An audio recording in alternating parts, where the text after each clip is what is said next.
Working of an electrolytic cell की बात करते हैं जी। हमने इलेक्ट्रोलाइटिक सेल यहाँ पर दिखाया हुआ है और इसकी वर्किंग के बारे में हम बात करेंगे, मतलब कि ये किस तरह से काम करता है। एक इलेक्ट्रोलाइटिक सेल होता क्या है जी, पहले इसको थोड़ा सा हम डिफाइन कर लेते हैं। कोई भी इलेक्ट्रोलाइट जो हमने लिया हुआ हो, यानी कि जिसमें से इलेक्ट्रिसिटी जो है वो पास कर सके, ठीक है, जो अपने अंदर से इलेक्ट्रिसिटी को कंडक्ट कर सके, उसको हम क्या कहते हैं जी, इलेक्ट्रोलाइट बोलते हैं। अब ये इलेक्ट्रोलाइटिक सेल क्या है, जिस सिस्टम के अंदर, जिस बीकर के अंदर या जिस चैम्बर के अंदर हमने उस इलेक्ट्रोलाइट को रखा हुआ होता है और दो मेटल की प्लेट्स यूज की हुई होती हैं, ये जो आपको नजर आ रही हैं, या फिर रॉड्स हो सकती हैं या फिर वायर की फॉर्म में ही हम यूज कर लेते हैं, ठीक है। और इनको फिर हम कनेक्ट करते हैं जी बैटरी से। यहाँ पर हमें लिखा हुआ नजर आ रहा है वोल्टेज सोर्स, जिससे जो करंट आ रहा होता है, ठीक है। तो वहां पर बैटरी के एक पॉजिटिव टर्मिनल से और एक नेगेटिव टर्मिनल से हम इसको जी जोड़ देते हैं और इसको हम कहते हैं कि हमारे पास क्या है, ये करंट के साथ इसका जो है वो कनेक्शन हो गया है। और क्या हो रहा है जी, हमारे पास यहाँ पर इलेक्ट्रोलाइटिक सोल्यूशन पड़ा हुआ है और इसमें से करंट जो है वो क्या हो रहा है जी, पास हो रहा है। जो भी सोल्यूशन हम ले सकते हैं या फ्यूज्ड कंपाउंड हम ले सकते हैं, यहाँ पर हम लिख देते हैं कि हमारे पास एक ऐसा कंपाउंड जो क्या हो जी, लिक्विड फॉर्म में हो, तकरीबन लिक्विड के करीब करीब उसकी जो है वो कंडीशन हो। यहाँ पर हम कंपाउंड कोई भी ले सकते हैं और वो क्या होना चाहिए जी, लिक्विड फॉर्म में होना चाहिए, या तो प्योर हम उसका सोल्यूशन ले लें, या फिर हम ऐसा कर सकते हैं कि जी उसके अंदर हम सोल्यूशन फॉर्म में उसको ले सकते हैं या फिर लिक्विड फॉर्म में उसको जो है वो हम फ्यूज कर सकते हैं, ठीक है। तो इसको हम यहाँ पर लिख देते हैं, ये फ्यूज्ड हमने जो है वो NaCl लेट सपोज ले लिया। अब फ्यूज्ड NaCl क्या होता है जी, यहाँ पर हम ये भी समझते चलते हैं कि NaCl हम नमक जो घर में इस्तेमाल करते हैं वो लेते हैं, ठीक है, और उसको जी हीट करते हैं।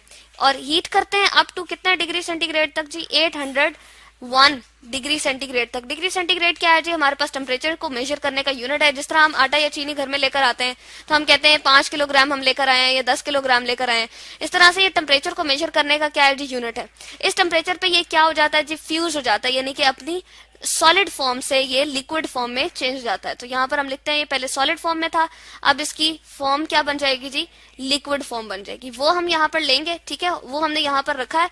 और उसके बाद हमने प्लेट्स की मदद से, ये जो हमें नजर आ रही है मेटल की बनी हुई प्लेट होती है जो हार्ड होती है, जैसे आप आयरन की प्लेट्स देखते हैं या गोल्ड की प्लेट्स हो सकती हैं या सिल्वर की बनी हुई प्लेट्स होती हैं, एल्यूमिनियम की जिसके बर्तन हम घर में अपने आम यूज करते हैं, तो उसकी प्लेट्स होती हैं और उसको हमने कनेक्ट किया होता है जी पीछे बैटरी के सोर्स से, जो कि वोल्टेज सोर्स यहाँ पर लिखा हुआ नजर आ रहा है। यहाँ पर हमें दो बातें नजर आ रही हैं, वो क्या है जी, एक को हमने एनोड लिखा हुआ है और एक प्लेट को हमने नाम दिया हुआ कैथोड का। ये क्या बात है, जो बैटरी का हमारे पास दो टर्मिनल्स होते हैं यूजुअली, एक पॉजिटिव टर्मिनल होता है और एक नेगेटिव टर्मिनल होता है। जो बैटरी के पॉजिटिव टर्मिनल से अटैच होता है जी, उसको हम एनोड कहते हैं, ये नंबर 1 जो हमारे पास है। और इसके ऊपर यूजुअली जो चार्ज होता है, इसके ऊपर बैटरी के पॉजिटिव टर्मिनल से अटैच होने की वजह से इस एनोड के ऊपर पॉजिटिव चार्ज होता है। तो यहाँ पर मैं लिख देती हूँ जी, इसके ऊपर पॉजिटिव चार्ज है। और बैटरी के नेगेटिव टर्मिनल से, यानी कि वायर के थ्रू हम इस प्लेट को जी अटैच करते हैं, तो इसके ऊपर क्या होता है जी, नेगेटिव चार्ज होता है, ठीक है। तो इस पूरी प्लेट के ऊपर नेगेटिव चार्ज होगा और इस पूरी प्लेट के ऊपर पॉजिटिव चार्ज होगा। इसके नतीजे में होगा क्या जी, होता ये है कि हमारे पास नमक है, हमने लिया है इसको फ्यूज स्टेट में, यानी कि पहले सॉलिड फॉर्म में तो वो उसके मॉलिक्यूल्स, सॉरी उसके जो आइंस होते हैं वो एक दूसरे में कॉम्पैक्ट होते हैं, यानी कि एक दूसरे में जकड़े हुए होते हैं। सॉलिड फॉर्म में हम कहते हैं कि हमारे पास मॉलिक्यूल्स या कंपाउंड्स वगैरह जो होते हैं वो एक दूसरे में बहुत ही ज्यादा क्या होते हैं जी, फिक्स्ड होते हैं, मूव नहीं कर सकते। लेकिन अगर हम लिक्विड की बात करें या फ्यूज स्टेट की बात करें, ये जो हमने यहाँ पर बात की है, तो उसमें क्या होता है जी, फ्यूज स्टेट में इस तरह से होता है कि आइंस की मोबिलिटी हो सकती है, मूव कर सकते हैं। NaCl यहाँ पर हमने क्या किया है, बेसिकली इलेक्ट्रिसिटी गुजारने की वजह से हमने इसके आयंस, जो कि ये पहले ये हमारे पास सोडियम क्लोराइड सॉलिड फॉर्म में था, हमने हीट भी किया और उसके बाद इलेक्ट्रिसिटी भी इसमें से गुजारी, तो ये किस में कन्वर्ट हो गया जी, इलेक्ट्रोलिसिस होगी इसको, इसकी जो है इलेक्ट्रोलिसिस हमने कर दिया। इलेक्ट्रोलिसिस क्या होता है जी, इलेक्ट्रोलिसिस हमारे पास होता है, इलेक्ट्रो का मतलब होता है जी करंट या इलेक्ट्रिसिटी हम जो दे रहे होते हैं, जो कि हमने यहाँ पर भी डिफाइन किया, और लाइसिस का मतलब होता है टू ब्रेक। तो यहाँ पर जो हमारे पास NaCl था बेसिकली दो आइंस के कॉम्बिनेशन से बना हुआ था। अब क्या हो गया, एक तो हमारे पास ये आइंस लिक्विड फॉर्म में चले गए, फ्यूज्ड फॉर्म में चले गए, और दूसरा ये हुआ कि इलेक्ट्रिसिटी की मदद से हमने इसको सेपरेट कर दिया। अब जैसे ही वो सेपरेट हुए तो यहाँ पर हमें ये दोनों स्पेसिफिकली नजर आ रहे हैं। ये चूंकि मैंने बताया था कि सारी की सारी प्लेट हमारे पास नेगेटिवली चार्ज होती है, तो सोडियम जो है क्या होगा, इसके ऊपर इलेक्ट्रॉन की बहुतात होती है। ये जो कैथोड है इसके पास इलेक्ट्रॉन की सफिशिएंट अमाउंट होती है, तो सोडियम अपने पॉजिटिव चार्ज की वजह से ऑपोजिट प्लेट की तरफ जो है वो अट्रैक्ट होगा, यानी कि नेगेटिवली चार्ज की तरफ अट्रैक्ट होगा और इस तरफ को मूव करेगा।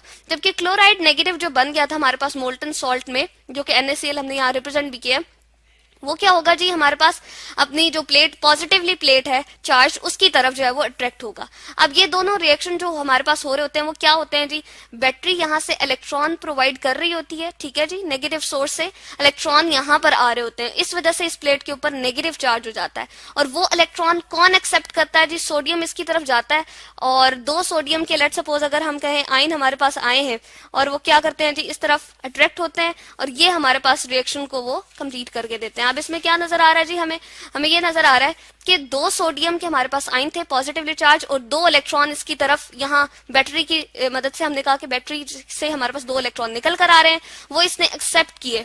जब एक्सेप्ट किए तो उसके पास ये क्या हो गया जी, पॉजिटिव चार्ज, यानी कि इलेक्ट्रॉन की कमी को वो शो कर रहा था।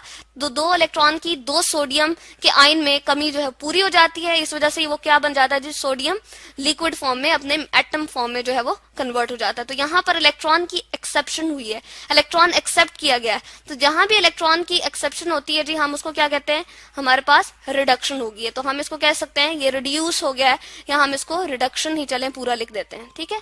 तो यहाँ पर हमारे पास कौन सा प्रोसेस हुआ जी, रिडक्शन का प्रोसेस हुआ है, ठीक है। और अगर हम बात करें, जो हमारे पास यहाँ क्लोराइड है वो नेगेटिवली चार्ज था, ठीक है, और जो हमारे पास प्लेट है सारी की सारी वो क्या है जी, पॉजिटिवली चार्ज है। अब वो ऑपोजिट प्लेट की तरफ जाता है और क्या करता है जी, हमारे पास वो इधर से इलेक्ट्रॉन अपने अंदर से रिमूव करके उसको दे देता है, ठीक है। जो इलेक्ट्रॉन इसके पास होते हैं जिसकी वजह से ये नेगेटिवली चार्ज, यहाँ पर आपको नेगेटिव नजर आ रहा है, दो क्लोराइड आयंस जी इसकी तरफ जाते हैं और क्या करते हैं, अपने इलेक्ट्रॉन को अपने अंदर से निकाल देते हैं। वही इलेक्ट्रॉन यहाँ पर आपको एरो के जरिए ऊपर मूव करते हुए नजर आ रहे हैं। तो दो इलेक्ट्रॉन जो है, अगर मैं यहाँ पर बना दूं, वो ऊपर की तरफ मूव करके गए हैं, ठीक है जी। उसके बाद बैटरी के अंदर से मूव करके और इस तरफ मूव करते हैं। वही दो इलेक्ट्रॉन हमें यहाँ पर सोडियम ने एक्सेप्ट करते हुए दिखाया कि उसकी रिडक्शन होगी है। अच्छा, यहाँ पर एक प्रोसेस हम बताते चलेंगे। जब कोई भी हमारे पास कंपाउंड हो, एटम हो या आयन हो, अपने अंदर से इलेक्ट्रॉन को रिमूव करता है तो उसको हम क्या कहते हैं जी, रिमूवल ऑफ इलेक्ट्रॉन को हम ऑक्सीडेशन कहते हैं। तो यहाँ पर हम लिख देते हैं ये हमारे पास प्रोसेस क्या है जी, ऑक्सीडेशन है, ठीक है। तो यहाँ पर हमने रिएक्शन देख ली है कि हमारे पास अगर एज अ होल मैं इस सारे के सारे रिएक्शन को कंपाइल करूं तो क्या होता है जी, हमारे पास एक तरफ रिडक्शन हो रही थी, एक तरफ हमारे पास ऑक्सीडेशन हो रही थी, ठीक है। और इसको हम क्या लिखते हैं जी, टू सोडियम आयंस हमारे पास थे, ठीक है। और वो क्या करते हैं जी, टू क्लोराइड आयंस के साथ, जिस तरह से हमने ओवरऑल रिएक्शन लिखा है कि ये हमारे पास सोडियम जो है एक्सेप्ट कर लेगा इसके दो इलेक्ट्रॉन्स जो कि क्लोराइड आयन के पास एक्स्ट्रा हैं, और ये अपने इलेक्ट्रॉन को दे देगा। तो ओवरऑल जो रिडॉक्स रिएक्शन बनेगा, ये रिडक्शन और ऑक्सीडेशन कॉम्बिनेशन से हमारे पास बनेगा जी, दो सोडियम हमारे पास लिक्विड फॉर्म में हमारे पास इस सोल्यूशन के अंदर एटम मौजूद रहेंगे, क्योंकि एटॉमिक फॉर्म में मेटल्स एग्जिस्ट कर सकती हैं, इसलिए एटॉमिक फॉर्म में है। और हमारे पास क्लोरीन गैस बन जाएगी जो कि आपको बबल्स की फॉर्म में यहाँ पर नजर आ रहा है। तो ये Cl2 हमने गैस की फॉर्म में लिख दिया। तो ये हमारे पास जो है वो ओवरऑल रिएक्शन बन जाता है और इसको हम रिडॉक्स कहते हैं। यानी कि एक रिडक्शन का प्रोसेस हो रहा है और एक जो है वो हमारे पास ऑक्सीडेशन का प्रोसेस हो रहा है। किस तरह से जी, यहाँ पर ये इलेक्ट्रॉन रिमूव कर रहा है तो ऑक्सीडेशन हमने बताया कि क्लोराइड आयन अपने अंदर से इलेक्ट्रॉन को रिमूव कर देता है, ऑक्सीडेशन होगी है इसकी। और वही दो इलेक्ट्रॉन यहाँ से मूव करते हुए बैटरी के अंदर से होते हुए इस कैथोड की तरफ आते हैं और इसको नेगेटिवली चार्ज करते हैं, और वो दो इलेक्ट्रॉन दो सोडियम आयंस जो है वो एक्सेप्ट करते हैं और सोडियम एटम में जो है वो कन्वर्ट हो जाते हैं। तो इसको हम कहते हैं जी working of an electrolytic cell, जिसके अंदर आयंस जो है वो करंट की वजह से जो है सेपरेट हो गए। सोडियम जो है वो अपने रिस्पेक्टिव इलेक्ट्रोड की तरफ जाता है, क्लोराइड अपने रिस्पेक्टिव इलेक्ट्रोड की तरफ। और कैथोड पे हमेशा जो है हम कहते हैं रिडक्शन होती है, ठीक है जी, रिमूवल ऑफ इलेक्ट्रॉन होता है, सॉरी एडिशन ऑफ इलेक्ट्रॉन वो कर रहा है, अपने अंदर ऐड कर रहा है। और यहाँ पर हमारे पास ऑक्सीडेशन होती है और ओवरऑल रिडॉक्स रिएक्शन हमारे पास इस तरह से बन जाता है कि सोडियम एटम और क्लोरीन गैस हमारे पास बन जाते हैं एक इलेक्ट्रोलाइटिक सेल, जो कि फ्यूज्ड सोडियम क्लोराइड का हमने यहाँ पर वर्किंग को स्टडी किया।